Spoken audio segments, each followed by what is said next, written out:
अस्सलाम वालेकुम क्लास, कैसे हैं आप? ठीक हैं? आज हम जो टॉपिक डिस्कस करने लगे हैं वो है ओहम्स लॉ। तो ये जो लॉ है ये 1826 के अंदर एक जर्मन फिज़िस्ट थे जॉर्ज साइमन, उन्होंने ये लॉ पेश किया था। और इस लॉ की भी सेम वैसी ही अहमियत है क्लास, जैसे अगर हम मैकेनिक्स की बात करें तो उसके अंदर न्यूटन्स लॉज की अहमियत है, अगर हम इलेक्ट्रोस्टैटिक की बात करें तो उसके अंदर कॉलम्स लॉ की अहमियत है। तो जब हम इलेक्ट्रिसिटी की बात करते हैं तो ओहम लॉ की भी अहमियत सेम वैसे ही है। ये बेसिकली लॉ हमें वोल्टेज और करंट के दरमियान रिलेशनशिप के मतलब बताता है कि वाया ये आपके डायरेक्टली प्रोपोर्शनल्स हैं, क्या ये इनडायरेक्टली प्रोपोर्शनल्स हैं। दूसरा, अगर हम देखा जाए तो ये जो हमारा करंट है वो वोल्टेज के ऊपर डिपेंड करता है।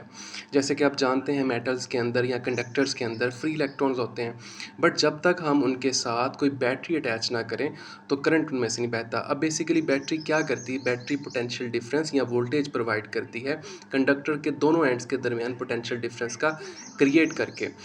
एक तरफ हाई पोटेंशियल, एक तरफ लो पोटेंशियल। तो लिहाजा जो आपके पास करंट है वो भी इसी जो हम अगर हम कह सकें तो करंट जो है हमेशा डायरेक्टली प्रोपोर्शनल होता है पोटेंशियल डिफरेंस के। सेम इसी तरह जैसे अगर हम देखें कि फ्लूइड का जो फ़्लो है वो प्रेशर डिफरेंस की वजह से बहता है। अगर हम फ़्लो ऑफ हीट की बात करें तो वो टेम्परेचर डिफरेंस की वजह से बहता है। तो सेम इस लिहाज से जो करंट है वो भी क्या है, हमेशा डायरेक्टली प्रोपोर्शनल होता है वोल्टेज के या पोटेंशियल डिफरेंस के। अगर हम इसकी स्टेटमेंट की बात करें तो the current flowing through a conductor is directly proportional to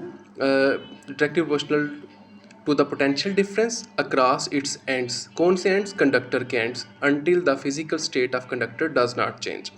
वो ये कह रहा है कि जो करंट है वो तब तक कंडक्टर्स में से बहता रहेगा और हमेशा जो करंट है वो डायरेक्टली प्रोपोर्शनल होगा पोटेंशियल डिफरेंस के। कब तक? जब तक आप कंडक्टर की फिजिकल स्टेट चेंज नहीं करते। अब फिजिकल स्टेट से यहाँ पे मुराद उसकी डायमेंशंस हैं और उससे मुराद उसका टेम्परेचर है, प्रेशर है। जो मैं प्रेशर इसलिए बोल रहा हूँ क्योंकि प्रेशर जो है वो आपको पता है, जो प्रेशर है वो स्ट्रेस की फॉर्म के अंदर अगर आप अप्लाई करें कंडक्टर्स के ऊपर तो उसकी डायमेंशन चेंज होगी, डायमेंशन चेंज होगी तो रेजिस्टेंस चेंज होगा। तो रेजिस्टेंस चूँकि कांस्टेंट नहीं रहेगा तो लिहाजा हमारा जो ओहम्स लॉ है वो ओबे नहीं होगा। तो अगर हम मैथमेटिकल फॉर्म की बात करें तो जो करंट है वो वोल्टेज के डायरेक्टली प्रोपोर्शनल है। अगर हम मैथमेटिक्स ये डायरेक्टली प्रोपोर्शनल का साइन ख़त्म करें तो हमारे पास जो कांस्टेंट आएगा वो 1/r v, और अगर हम r को इस तरफ ले जाएं तो v is equal to I R. अगर हम यहाँ बात करें तो ये v हम ऑलरेडी बता चुके हैं, ये I जो है करंट है, ये भी हमें पता है। R क्या है? R बेसिकली रेजिस्टेंस है। अब रेजिस्टेंस क्या है? ये इसकी मिसाल ऐसे ही है जैसे मोशन के अंदर फ्रिक्शन की है।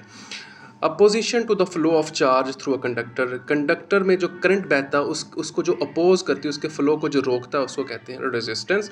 अगर हम रेजिस्टेंस के मैथमेटिकल फार्मूला निकालने की बात करें तो अगर हम इसी इक्वेशन से निकालें तो आई जो है वो वी के नीचे जाके डिवाइड हो जाएगा, तो R is equal to V over I. अगर हम इसके यूनिट की बात करें तो system international unit of resistance is ohm, जिसको ग्रीक लेटर जो है कैपिटल लेटर ओमेगा से रिप्रेजेंट किया जाता है।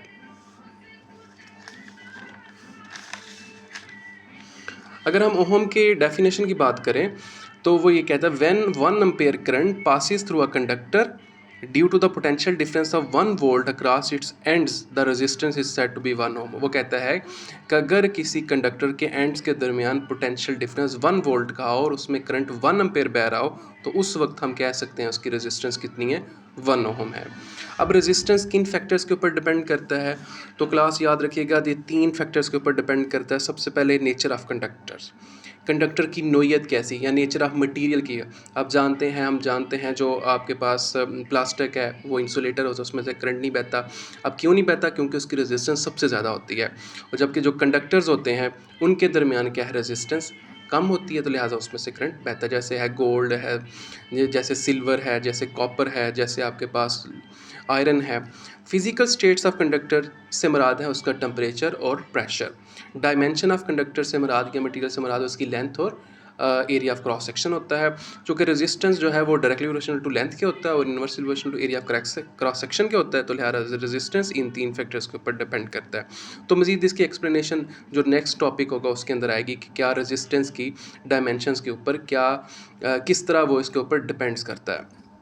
तो अगर हम मटेरियल्स की बात करें तो क्लास हमारे पास 2 तरह के मटेरियल्स होते हैं। एक होते हैं ओहमिक मटेरियल्स और एक होते हैं नॉन ओहमिक मटेरियल्स। तो ऐसे मटेरियल जो ओबे करें ओहम्स लॉ को तो उन्हें कहा जाता है ओहमिक मटेरियल्स, और ऐसे मटेरियल्स जो ओहम लॉ को ओबे ना करें उन्हें कहा जाता है non ohmic materials. Ohmic materials की जो रेजिस्टेंस है वो हमेशा कांस्टेंट रहती है, जबकि नॉन ओहमिक की रेजिस्टेंस कांस्टेंट नहीं रहती। जबकि आपको पता है कुछ ऐसे मटेरियल जिनकी रेजिस्टेंस टेम्परेचर के साथ बढ़ती है और कुछ ऐसे मटेरियल्स हैं जिनकी रेजिस्टेंस टेम्परेचर के साथ कम होती है। यानी कुछ ऐसे मटेरियल्स हैं R is directly proportional to temperature होते हैं और R is inversely proportional to temperature होते हैं। अगर हम ओहमिक मटेरियल्स के ग्राफ की बात करें, अगर हम वोल्टेज और करंट के दरमियान ग्राफ इनका देखें तो ये हमेशा हमारे पास स्ट्रेट लाइन देता है। इनकी एग्जांपल्स के अंदर मेटालिक कंडक्टर्स आते हैं, कॉपर आ गया, सिल्वर आ गया, आयरन आ गया, तो ये हमेशा क्या है स्ट्रेट लाइन देते हैं। जबकि जो नॉन ओहमिक होते हैं अगर हम उनका ग्राफ ड्रा करें तो हमारे पास ये कर्व फॉर्म के अंदर ग्राफ आता है और ये स्ट्रेट लाइन नहीं आता। और इनकी जो एग्जांपल है वो फिलामेंट बल्ब्स हो जाते हैं, डायोड्स हो जाते हैं, ये इनकी एग्जांपल्स हैं।